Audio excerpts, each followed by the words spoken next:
Gente, agora aqui, falando sério, é um assunto polêmico. Estou com um freguês da casa, doutor Guilherme Davoli, que é psicólogo e hoje é, palestrante, consultor, é um nome super respeitado quando Obrigado. se trata de educação e todos esses assuntos voltados à família. Então, nós escolhemos hoje verdades e mentiras de um tema muito polêmico. Guilherme, obrigado por estar aqui. Prazer é E já totalmente vai a meu. bomba. É, Mãe tem preferência por filho? existem casos que com certeza a mãe tem preferência por filho, como o pai pode ter preferência, e às vezes a preferência ocorre muito pela compatibilidade, quer dizer, esse filho tem a minha cara, essa filha puxou as características da minha família, preenche o meu sonho, isso pode ocorrer. Só que nós não podemos considerar que isso seja uma regra. A gente não pode Sim, considerar não é como um regra, caso. Guilherme, mas acontece numa proporção relativamente grande dentro das famílias. Se falar, a mãe gosta mais do mais novo, a mãe gosta mais do meio, Uhum, isso uhum. é bem frequente, não é? É bem frequente. O resto é a gente entender o porquê de cada uma dessas situações. Nós sabemos de situações em que o filho mais frágil, às vezes, é o preferido. Nós sabemos de situações em que o fato do filho ter nascido num determinado momento importante daquele casal, isso pode marcar. E a gente, infelizmente, sabe de famílias que culpam o nascimento do filho pelo fracasso do próprio relacionamento, e aí esse filho fica um tanto excluído. Nós sabemos de filhos que nascem num momento fantástico, ou até o filho que nasce no momento em que o relacionamento está retornando, e isso super valoriza o filho, tá? Então, existem formas diferentes desse relacionamento acontecer. O que a gente não pode esquecer é que quando se fala de amor, independente de qual seja, ele tem tipos. Então tem o amor do carinho explícito, tem o amor da troca, tem o amor da ajuda, tem o amor do conselho, e às vezes eu amo esse filho aconselhando, aquele beijando e abraçando, aquele outro caminhando junto. São formas diferentes.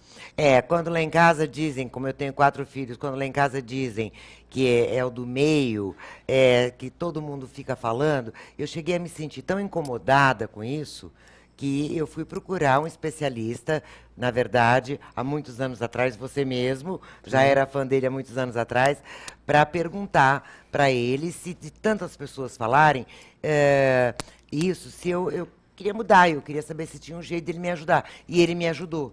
Ele me ajudou e eu parei de sentir tanta culpa, né? E hoje eu considero que eu tenho preferência por filho, sim. Uhum. Aquele que está precisando mais naquele momento. É assim que eu achei uma alternativa, até para mostrar para os meus outros filhos, né? Uhum. Que, tá vendo, agora é você, agora é você. Uhum. Essa clareza na relação é uma coisa muito importante, né, Guilherme? Eu acho que é impossível você dedicar o mesmo percentual e estilo de amor a mais que uma pessoa ao mesmo tempo, Pois é, mas o né? que eu quero que você fale é sobre a importância da consciência Sim, de procurar enxergar isso, ter um diálogo. sim. Eu acho que em primeiro lugar é um diálogo com você mesmo, né? Eu É, não estou traindo um filho porque eu estou cuidando desse. Não, eu simplesmente estou trabalhando aquilo que eu vejo como mais necessário no momento e dentro das possibilidades eu vou me redistribuindo. em, Quando em a que gente momento? pega aquela história do filho pródigo, é muito interessante o pai que dá tudo para o filho que desapareceu e o outro fica revoltado. Ele fala, É. cara, mas eu te dou tudo o tempo todo. Esse aqui eu vou dar o melhor hoje.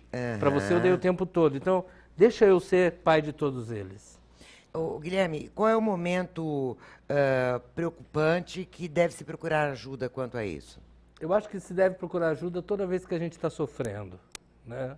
Existem pessoas... Legal isso, gostei. Porque às vezes as pessoas falam, olha, seria legal fulano de tal fazer uma terapia, porque eu acho que a pessoa não está bem. E às vezes a pessoa está muito bem, está feliz do jeito dela, né?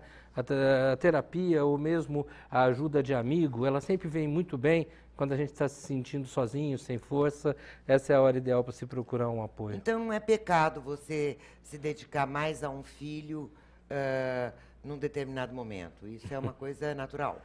Eu acho que é natural que a gente se preocupe com quem precisa da preocupação, E quando é né? sempre o mesmo?